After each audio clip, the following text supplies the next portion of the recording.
Assalomu alaykum futbol muxlislari. Bugun sizlar bilan futbol olamidagi eng so'nggi yangiliklar bilan tanishib chiqamiz.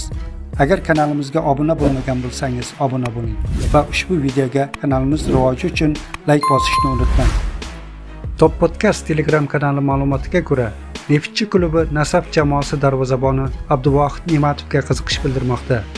Futbolchining agenti yaqinda Farg'ona shahrida bo'lib, tomonlar o'rtasida dastlabki muzokaralar o'tkazilgani aytilmoqda. 24 yoshli futbolchining qarshiliklar bilan shartnomasi dekabr oyi oxirida yakunlanadi.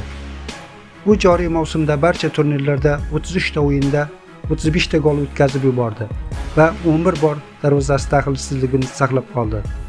O'zbekiston milliy terma jamoasining sobiq bosh murabbiyi Timur Kabadze Indoneziyaga tashrifi chog'ida mahalliy Garuda TV-ga bergan intervyusida Kannavaroning jamoaga kelishi haqida fikr bildirib o'tdi. Jahon chempionatiga borish nasib qilmadi. Ammo juda ko'p muxlislar bizning murabbiy o'zimizning terma jamoani mundialga olib borish kerakligini aytib e'tiroz bildirishdi.